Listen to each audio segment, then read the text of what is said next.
মুখ্যমন্ত্ৰীৰ সংবাদমেলৰ পিছতে ৰাজ্যজুৰি প্ৰতিক্ৰিয়াৰ সৃষ্টি হৈছে। বিভিন্ন পক্ষৰ পৰা দল সংগঠন সকলোৱে প্ৰতিক্ৰিয়া প্ৰকাশ কৰিছে আৰু গৌৰৱ গগৈ প্ৰকৃততে পাকিস্তানৰ সৈতে থকা যিটো সম্পৰ্ক সেই সম্পৰ্কৰ আগন্তুক দিনৰ পৰিণতি কি হ'ব, মুখ্যমন্ত্ৰীয়ে যিসমূহ বিস্ফোৰক অভিযোগ আনিছে এই কথা বতৰাবোৰে আগন্তুক দিনৰ ৰাজনৈতিক ক্ষেত্ৰসমূহত কি পৰিৱৰ্তন আনিব এই কথাবোৰ ইতিমধ্যে আলোচনা হৈছে।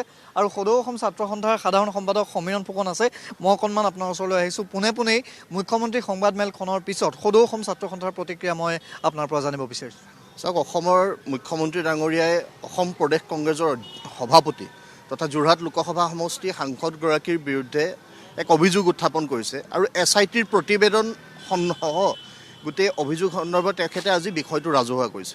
আৰু এই গোটেই বিষয়টো দেশৰ আভ্যন্তৰীণ নিৰাপত্তাৰ লগত জড়িত বিষয় আৰু যি ধৰণৰ অভিযোগ উত্থাপন হৈছে এই অভিযোগৰ সত্যাসত্য এই সন্দৰ্ভত তেখেতৰ স্থিতি স্পষ্ট কৰাটো গৌৰৱ গগৈ ডাঙৰীয়াৰ দায়িত্ব। নিৰ্বাচন আহি আছে, ৰাজনৈতিক কথা বতৰা, এনেকুৱা ধৰণৰ কথা বতৰাত যাতে গোটেই বিষয়টো শেষ নহয়। সাংসদ গৌৰৱ গগৈ এগৰাকী সাংসদ হিচাপে তেখেতে যি দায়বদ্ধতাৰে সৈতে কাম কাজ কৰিব লাগে সেই দায়বদ্ধতাৰে সৈতে তেখেতে জনসাধাৰণক আশ্বস্ত কৰিব লাগে। আৰু সেই সময়ত পাকিস্তান ভ্ৰমণ, তেখেতৰ পত্নীৰ বিৰুদ্ধে অভিযোগ, এই গোটেই অভিযোগবিলাকৰ সন্দৰ্ভত জনসাধাৰণে গোটেই বিষয়টোৰ সন্দৰ্ভত সাংসদগৰাকীৰ স্থিতি জানিবলৈ বিচাৰিব। ৰাজনৈতিক চতুৰ বক্তব্যৰে যাতে গোটেই বিষয়টো কাণফালে ঠেলি দিয়া নহয়, যিহেতু গোটেই বিষয়টোৰ লগত দেশৰ আভ্যন্তৰীণ নিৰাপত্তাৰ বিষয়টো জড়িত হৈ আছে। তাৰ লগে লগে এই চৰকাৰখন অহা মাননীয় প্ৰধানমন্ত্ৰী ডাঙৰীয়া নৰেন্দ্ৰ মোদী ডাঙৰীয়াৰ নেতৃত্ব লোৱাও যথেষ্ট দিন হ'ল। এইখিনি সময়ত এই গোটেই বিষয়টো কেনেকৈ কোনো ব্যৱস্থা নোহোৱাকৈ থাকি গ'ল সেইটো আমি আশ্চৰ্য প্ৰকাশ কৰিছোঁ। চৰকাৰখনে তাৎক্ষণিকভাৱে গোটেই বিষয়টো সন্দৰ্ভত যাৱতীয় পদক্ষেপ গ্ৰহণ কৰিব লাগে। কেন্দ্ৰীয় চৰকাৰৰ গোটেই গৃহ বিভাগ আছে, তেওঁলোকৰ যিসমূহ চোৰাংচোৱা বাহিনী আছে, সকলোৱে মিলি গোটেই বিষয়টোৰ সন্দৰ্ভত তেওঁলোকে দায়িত্বশীলভাৱে কৰ্ম সম্পাদন কৰি জনসাধাৰণক আশ্বস্ত কৰাৰ ব্যৱস্থা গ্ৰহণ কৰিব লাগে। আৰু গৌৰৱ গগৈ ডাঙৰীয়াই তেখেতৰ আৰু তেখেতৰ পত্নীৰ বিৰুদ্ধে যি অভিযোগ উত্থাপিত হৈছে সেই সন্দৰ্ভত ৰাইজক আশ্বস্ত কৰাৰ দায়িত্বটো পালন কৰিব লাগে। এই দাবী অসমৰ জনসাধাৰণেও হয়তো বিচাৰিছে, নিশ্চিত ৰূপত বিচাৰিছে যে তেখেতৰ স্থিতিটো জনসাধাৰণে জানিব বিচাৰে। আৰু এগৰাকী দায়িত্বশীল সাংসদ হিচাপে, জনপ্ৰতিনিধি হিচাপে, আমাৰ লোকসভা সমষ্টিৰ আমাৰো জনপ্ৰতিনিধি হিচাপে আমি তেখেতৰ পৰা এই গোটেই বিষয়টোৰ সন্দৰ্ভত তেখেতৰ স্থিতি স্পষ্ট কৰাটো আমি বিচাৰিছোঁ।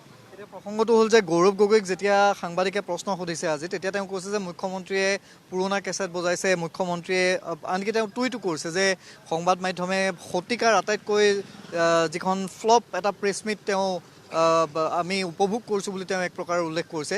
এই গোটেই প্ৰক্ৰিয়াটোত তেওঁৰ দায়িত্ব কি হোৱা উচিত আছিল?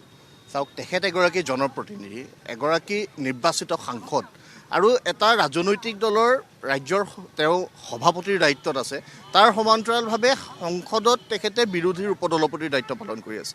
এগৰাকী জনপ্ৰতিনিধিয়ে ৰাজনৈতিক মন্তব্যৰে ইয়াৰ উত্তৰ দিয়াতকৈ তেওঁৰ বিৰুদ্ধে যি গুৰুতৰ অভিযোগ উত্থাপন হৈছে, য'ত দেশৰ নিৰাপত্তাৰ বিষয়টো জড়িত হৈ পৰিছে, তেখেতে পাকিস্তান ভ্ৰমণৰ পৰা আহি সংসদত উত্থাপন কৰা প্ৰশ্নক লৈ ইতিমধ্যে প্ৰশ্ন উত্থাপন হৈছে, তেওঁৰ বিৰুদ্ধে প্ৰশ্নৰ অৱতাৰণা কৰা হৈছে।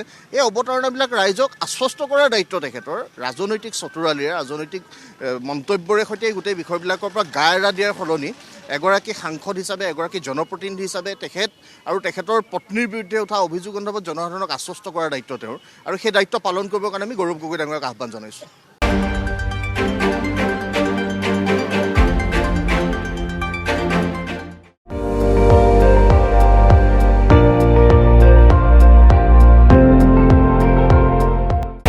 আপুনি চাই আছে ND24, সৰ্বশ্ৰেষ্ঠ নহয়, সৰ্বোত্তমৰ দৌৰ।